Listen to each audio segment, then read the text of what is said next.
Քաղցկեղը բուժելի է, հատկապես վաղ փուլում։ Այո, դա իրականություն է։ Վաղ ախտորոշման պարագայում սկրինինգային միջոցների շնորհիվ հայտնաբերված դեպքերում քաղցկեղի հիմնական տեսակները լիարժեք կարող են բուժվել կամ առնվազն երկարատև վերահսկելի են։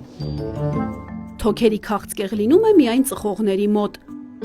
Ոչ դա միֆ է, չնայած նրան, որ թոքի քաղցկեղով հիվանդների մեծամասնությունը դա ծխողներ են, սակայն մենք ունենք նաև պացիենտներ, որոնք ընդհանրապես չեն ծխել, երիտասարդ կանայք, հատկապես կանայք, եւ դա պայմանավորված է ոչ թե կանցերոգեններով, այսինքն տվյալ դեպքում ծխախոտով, այլ տարբեր մուտացիաներով, որոնք տեղի են ունենում օրգանիզմում եւ այդ ուռուցքների բուժման մեջ կան նաև իրենց առանձնահատկությունները։ Դրանք բուժվում են հիմնականում թիրախային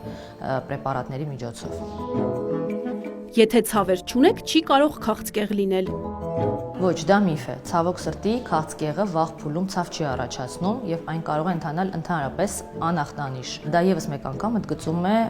ժամանակին կատարված սկրինինգի եւ վաղ ախտորոշման կարևոր նշանակությունը։ Քաղցկեղով հիվանդ հարազատ ունենալը նշանակում է, որ մյուսներն էլ կվարակվեն։ Ոչ, դա միֆ է։ Նախ սկսենք նրանից, որ քաղցկեղը վարակիչ հիվանդություն չի։ Ինչ վերաբերում է ժառանգականությանը, ապա քաղցկեղի դեպքերի ընդամենը 10%-ն են ժառանգականությամբ պայմանավորված, օրինակ ձվարանների քաղցկեղը, կրծքագեղձի քաղցկեղը, հաստաղու քաղցկեղը, եւ նրանց հարազատները ցանկալի է, որ ավելի հաճախ հետազոտվեն։ Սակայն քաղցկեղի մնացած բոլոր տեսակները պայմանավորված են ավելի շատ ապրելակերպով եւ միջավայրի գործոններով։ Քաղցկեղը միշտ պահանջում է ագրեսիվ բուժում։ Դա միֆ է, վաղ փուլերում հայտնաբերված քաղցկեղի դեպքում շատ դեպքերում մենք բավարարվում ենք միայն վիրահատական բուժմամբ եւ նույնիսկ կարող է չնշանակվել թե քիմիոթերապիա, թե ճառագայթային բուժում, որոնք ավելի ծանր բուժումներ են համարվում։ Երբեմն պացիենտներին նշանակվում են պահպանողական պրեպարատներ, հորմոնալ պրեպարատներ, թիրախային դեղամիջոցներ կամ ուղղակի վերահսկվում են։ Քիմիոթերապիան ավելի վնասակար է, քան հիվանդությունը։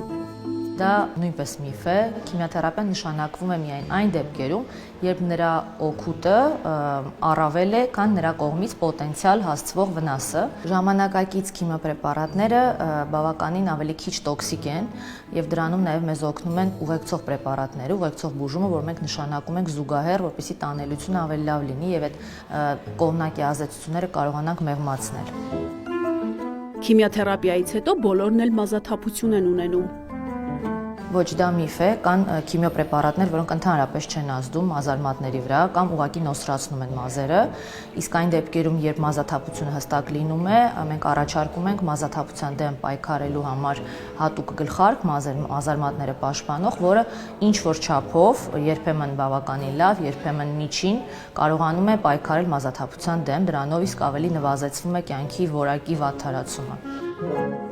Իմունոթերապիան կիրառելի է բոլորի դեպքում։ Ոչ, դա միֆ է։ Չնայած նրան, որ իմունոթերապիան շատ մոդայիկ բուժում է եւ ժամանակակից ուռուցքաբանության մեջ գնալով ավելանում են նրա ցուցումները, սակայն իմունոթերապիան ոչ բոլոր ուռուցքների դեպքում է արդյունավետ։ Իմունոթերապիան նշանակելու համար պետք է ստուգել որոշ ցուցանիշներ, որոնք թույլ են տալիս գնահատել իմունոթերապիայի էֆեկտիվությունը։ Երբեմն պացիենտները մեզ իրենք են խնդրում, որ ինչ կլինի, մեզ նշանակեք ոչ թե քիմիոթերապիա, այլ իմունոթերապիա, բայց բացատրում ենք, որ կան ուռուցքներ, որոնք ընդհանրապես զգայուն չեն իմունոթերապիայի նկատմամբ։ Եթե բուժման մի տեսակը չի օգնում, ուրեմն այլևս տարբերակ չկա։ Դա միֆ է, որովհետև միջազգային ուղեցույցները ուռուցքաբանական պարունակում են բազմաթիվ սխեմաներ, եւ եթե նույնիսկ մի բուժման սխեման արդյունավետ չի, ապա մենք կարող ենք առաջարկել այլ բուժման սխեմա եւ կա բավականին մեծ հավանականություն, որ այդ սխեման կարող է արդյունավետ լինել։ Ժողովրդական միջոցները նույնքան արդյունավետ են, որքան դեղորայքը։